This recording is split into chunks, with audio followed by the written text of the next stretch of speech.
Hello students, this is Sapna Sangh from Sage Prakash Polytechnic Damla, and my today's topic is statics. Statics is nothing but it is the branch of mathematical science in which we include methods of collecting data, organizing the data and analyzing the data in such a way that meaningful conclusion can be drawn from them.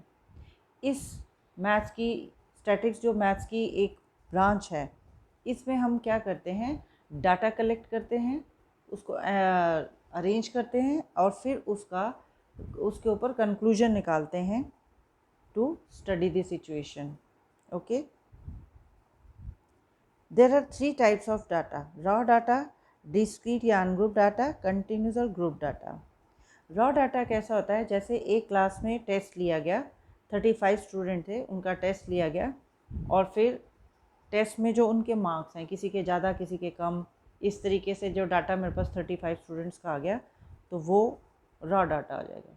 ठीक है, अब उसी test को मैं arrange कर देती हूँ, test के मार्क्स को अरेंज कर देती हूँ.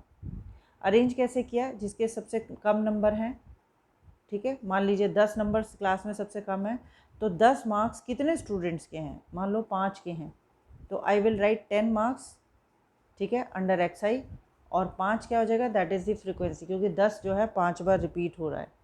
ठीक है, इसी तरह उसके बाद मान लो किसी के 15 मार्क्स हैं, सो आई विल राइट 15 मार्क्स कितने स्टूडेंट्स ने लिए हैं, मान लो 2 स्टूडेंट ने लिए हैं, तो 2 जो है that comes under the frequency. ठीक है, इस तरीके से जो मैंने डाटा को अरेंज किया असेंडिंग ऑर्डर में, तो इस टाइप के डाटा को हम क्या बोलते हैं, डिस्क्रीट डाटा. ठीक है, थर्ड है कंटिन्यूस ग्रुप डाटा.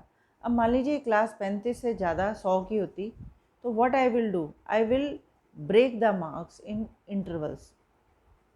मैं मार्क्स को इंटरवल्स में डिवाइड कर दूंगी. कैसे, 0 से 10 तक कितने मार्क्स हैं, कितने स्टूडेंट्स के मार्क्स हैं. ठीक है, 10 से 20 के बीच में कितने स्टूडेंट्स के मार्क्स हैं, 20 से 30 के बीच में कितने स्टूडेंट्स के मार्क्स हैं. तो इस तरीके से इस टाइप का डाटा जिसमें हम इंटरवल बना देते हैं, ठीक है, तो उस टाइप के डाटा को हम बोलते हैं कंटिन्यूस और ग्रुप डाटा.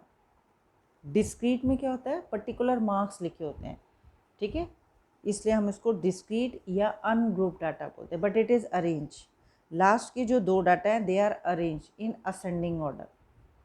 ठीक है, लेकिन जो पहला वाला डाटा है दैट इज़ रॉ डाटा, और रॉ डाटा जो है that is not arrange. Clear. अब जो हम पढ़ने जा रहे हैं दैट इज़ दी स्टैटिक्स. तो स्टैटिक्स में सबसे पहले आता है सेंट्रल टेंडेंसी निकालना, सेंट्रल वैल्यू निकालना. तो देर आर 3 मेथड्स, 3 मेथड हैं सेंट्रल वैल्यू निकालने के. पहला है मीन. मीन क्या है, it is nothing but the average value of the data. तो मीन निकालने के लिए फॉर्मूले आपके सामने स्क्रीन पे शो हो रहे हैं. रॉ डाटा जो है इसके लिए अगर मीन निकालना है then you will use this formula, mean is equal to summation X I over N. Okay, N क्या है कि आपको डाटा कितना मिला हुआ है. ठीक है, समीशन एक्स आई का मतलब क्या है, जो डाटा मिला है उसके सारी वैल्यूज़ को आप ऐड कर लीजिए, तो that is summation X I over N. Raw data में फ्रीक्वेंसी मेंशन नहीं होती, इसलिए यहाँ से फ्रीक्वेंसी आपको कहीं नज़र नहीं आएगी, फॉर्मूले में भी नहीं आएगी. So mean is what, summation X I over N. Second is for discrete या ग्रुप डाटा के लिए एक ही फॉर्मूला है, that is summation F I X I over summation F I. याद रखिए, अगर फ्रीक्वेंसी दी है तो number of terms is always calculated by adding the frequency. यानी यहाँ पे n लिखा है बिकॉज यहाँ पे फ्रीक्वेंसी नहीं थी, तो इसमें हम काउंट करेंगे कि हमारे पास कितना डाटा आया हुआ है. और क्योंकि डिस्क्रीट या ग्रुप डाटा में आपको फ्रीक्वेंसी दी होती है, तो n निकालने का तरीका आपने फ्रीक्वेंसी को ऐड कर देना है. ठीक है, so this is the basic difference between formula of mean for raw data and mean for discrete या group data. Only the difference of frequency. फॉर्मूले में फ्रीक्वेंसी नहीं है तो इसका मतलब रॉ डाटा के लिए, अगर आपका डाटा फ्रीक्वेंसी वाला है then you will use this formula. Okay, second method है सेंट्रल टेंडेंसी निकालने का, दैट इज़ मीडियन। तो मीडियन के बारे में हमने पढ़ा है पहले कि मीडियन क्या है, it is the middle value of the arrange data. और आप ये सभी जानते हैं कि रॉ डाटा ही एक ऐसा डाटा जो अरेंज नहीं होता। तो अगर रॉ डाटा के लिए आप मीडियन निकालना चाह रहे हो तो पहले आपको डाटा को अरेंज करना पड़ेगा, फिर उसकी मिडल वैल्यू लेनी पड़ेगी। दूसरा, अगर मान लीजिए आपका डाटा ग्रुप या अनग्रुप्ड है, दोनों केस में डाटा जो है वो अरेंज होता है, ठीक है। तो उसमें मीडियन कैसे निकलेगा, मिडल वैल्यू। मिडल वैल्यू कैसे आएगी हमारे पास, नंबर ऑफ टर्म्स पता होंगी तभी हम उसकी मिडल वैल्यू निकाल सकते हैं। और ग्रुप्ड या अनग्रुप्ड केस में फ्रीक्वेंसी दी होती है, तो मिडल वैल्यू निकालने के लिए समीशन F5 करेंगे और डिवाइड बाय 2 करोगे तो आपको टर्म पता चल जाएगी जो कि वो बीच में आएगी। That we have earlier discuss in our lecture. So here I am going to tell you the formula for median when your data is grouped. Actually होता क्या है, grouped data में जब आप middle value निकालते हो, middle value कैसे निकालोगे, n/2, ओके। जब आप middle value निकालते हो तो आपको median class मिलती है, you don't get the exact value of median, आपको एक क्लास मिलती है, ओके। तो मीडियन क्लास से हमें ये पता लगता है कि आपका जो आंसर है वो इस रेंज के बीच में आएगा जो आपकी मीडियन क्लास है। जैसे मान लो मीडियन क्लास 25 से 30 है, तो इसका मतलब आपका मीडियन जो है 25 से 30 के बीच में आपका आंसर होगा, ओके। सो मीडियन निकालने का फॉर्मूला क्या है, L plus bracket start n/2 minus C bracket close into H/F। L क्या है, lower limit of median class. Please remember L for lower limit of median class. जो आपके पास median class आई है, जैसे 25 से 30 आई थी, तो L की वैल्यू जो है वो 25 हो जाएगी, ओके। प्लस N क्या है, number of terms. Total number of terms कैसे निकालती हैं, N कैसे निकलता है, समीशन F5 से। F क्या है, frequency of median class.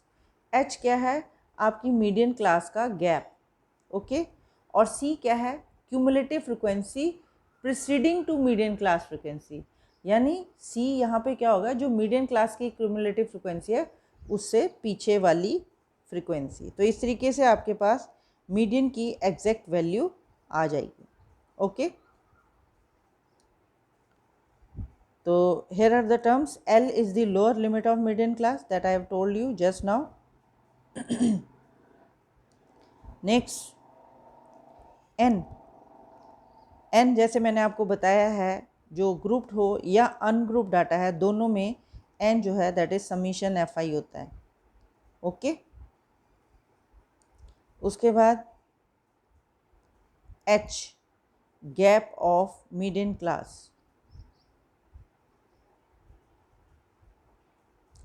F, frequency of median class, ये मैंने जस्ट अभी आपको बताया है।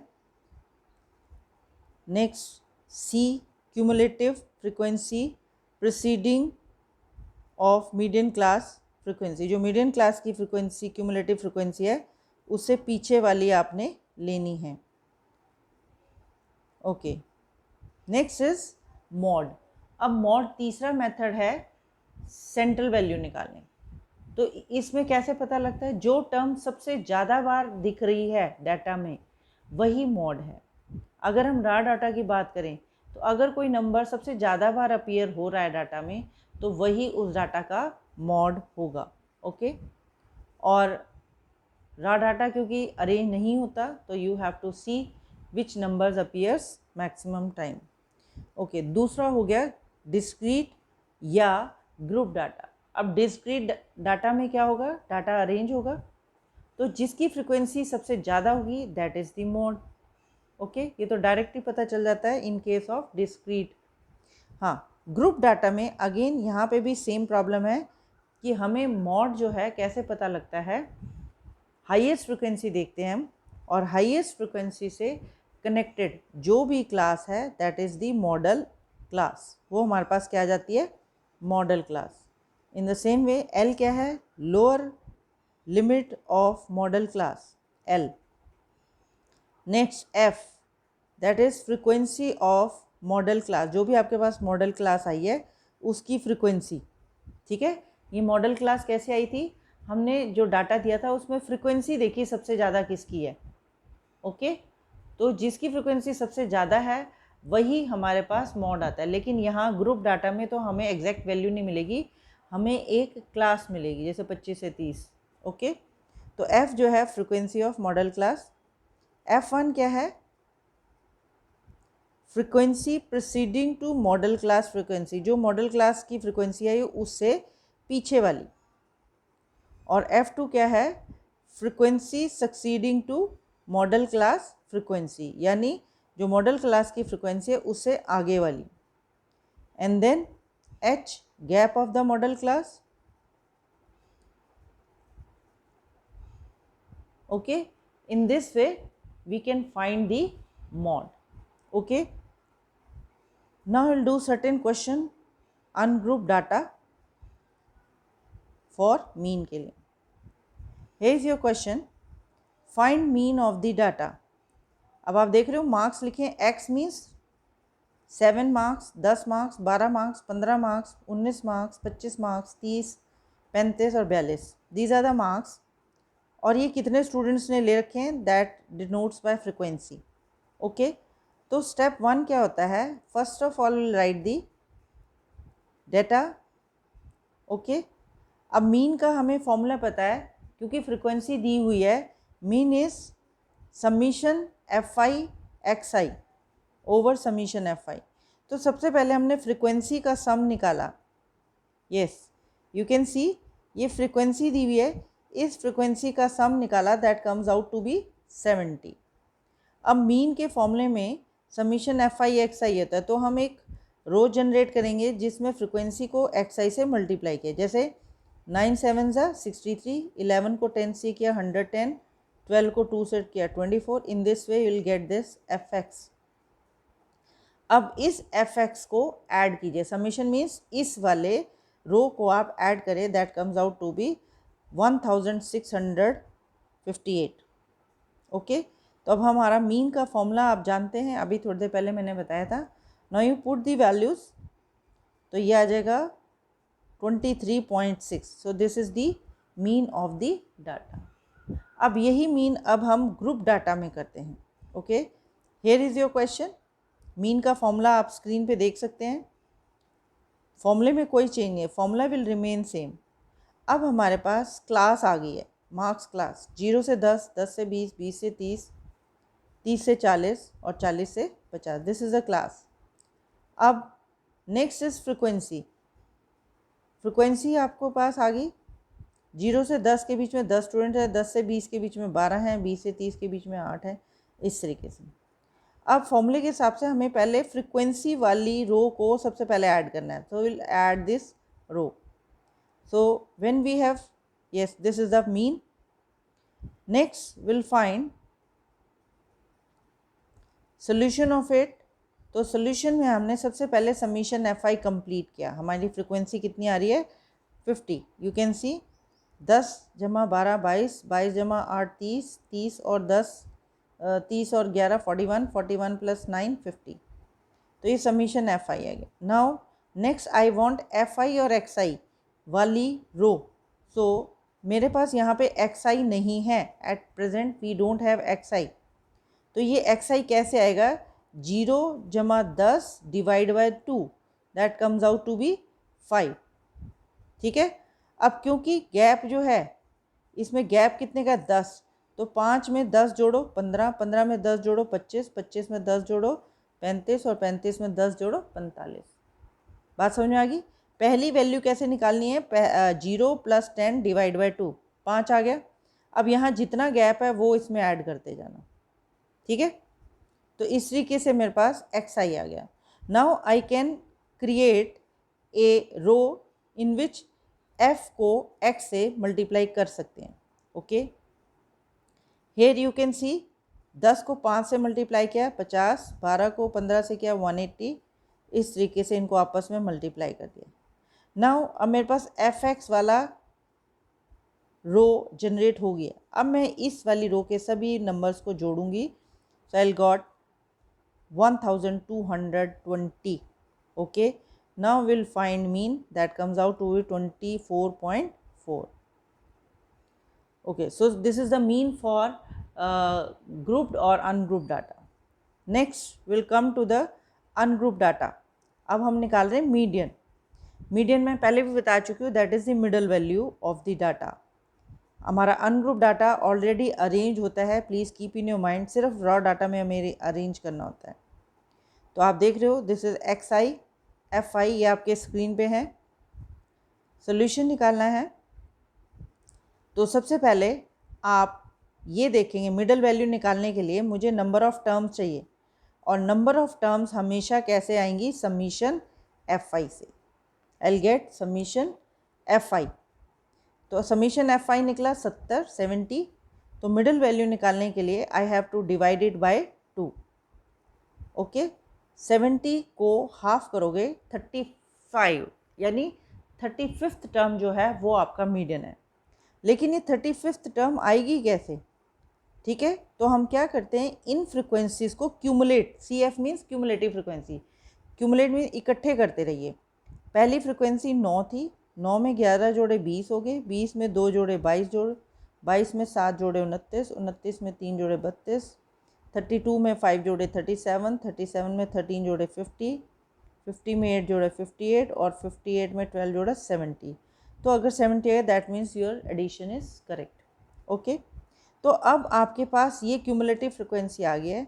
अब आप मिडल वैल्यू निकालते हो, तो मिडल वैल्यू हमारी आती है 35th टर्म। अब आप इस डाटा में सी एफ में देखिए, आपकी 9 का मतलब पहली 9 टर्म, आपको 35वीं टर्म चाहिए। ये पहली 9 टर्म है, ये पहली 20 टर्म है, ये पहली 22 टर्म है, ये पहली 29 टर्म है, ये पहली 32 टर्म्स हैं, और ये पहली 37 टर्म है, और आपका जो मीडियन है वो 35th टर्म है। तो 35th टर्म इसके अंडर आ रही है, पहली 37 टर्म के अंदर। तो इससे कनेक्टेड जो एक्स आई है दैट इज़ योर मीडियन। तो यहाँ पे एक्स आई क्या है, 25। So that is your median. Okay, so as 35th comes under CF37, so median is 25. Okay, now we'll take another example for group data. Here is your question, find the mean of the data, marks, frequency. Okay, solution as it is. इसमें भी सबसे पहले median means middle term, middle term निकालने के लिए number of terms को हमें 2 से डिवाइड करना पड़ेगा। ओके, तो पहले हमने ये देखा नंबर ऑफ़ टर्म्स कितनी है हमारे पास, that comes out to be 50। Frequency अगर दे रखी है तो नंबर ऑफ़ टर्म्स क्या हो जाएंगी, फ्रिक्वेंसी का सम। ओके, तो 50 टर्म्स हैं टोटल, और मिडल वैल्यू क्या हो जाएगी, 25th। अब 25th टर्म किसके अंडर आएगी ये देखने के लिए हमें सी एफ निकालना पड़ेगा, that is expressed on your screen. पहली 10 टर्म है, ठीक है। फिर 10 में 12 जोड़ा 22, 22 में 8 जोड़ा 30, 30 में 11 जोड़े 41, 41 में जोड़े 9, 50।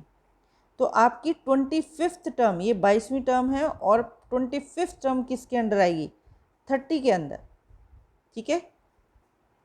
तो आपने मिडल वैल्यू निकाली, दैट इज़ 25th टर्म। तो मीडियन जो है, हमें मीडियन नहीं आया, we get a median class. आप देख सकते हैं हमारे पास यहाँ पे एग्जैक्ट वैल्यू नहीं आई, हमें सिर्फ ये पता लगा है कि हमारा आंसर 20 से 30 के बीच में होगा। Okay, so for that I have to apply the formula, as 25th term comes under CF30, so median lies between 20 to 30। Now lower limit of median class यानी L की वैल्यू 20। ओके, गैप यानी H of median class that is 10। अब आप ये values इस फॉर्मूले में substitute कर सकते हैं। एल की वैल्यू आपको दे रखी है N50 है, सी आपकी पीछे वाली फ्रिक्वेंसी, ये मीडियन क्लास की क्यूमुलेटिव फ्रिक्वेंसी है, लेकिन यहाँ फॉर्मूले में हमने इससे पीछे वाली लेनी है। तो इस तरीके से ये आपके पास क्या आ गया, C. Now put all these values, ये आपकी frequency F. Okay, now you have all the values. अब ये वैल्यू इस एक फॉर्मूले में पुट कर दें, then you will have answer as 23.75 is the median. Okay, now I will go for another group data mode. ठीक है, मॉड मैंने पहले ही बताया, the term having highest frequency. Here is your question, find the mode of the data. This xi, fi, solution as it is। अब आप इस data को ऑब्जर्व करो, सबसे ज़्यादा फ्रीक्वेंसी किसकी है? ठीक है, हाईएस्ट फ्रीक्वेंसी इज 13। ओके, देखते हैं, हाईएस्ट फ्रीक्वेंसी इज 13, तो 13 से जुड़ा हुआ xi इज योर मॉड, तो आंसर जो है 30 आ गया। ओके, बिकॉज हाईएस्ट फ्रिक्वेंसी है 13, तो 13 से रिलेटेड xi जो है that is mod. Okay, now I will go for group data mod.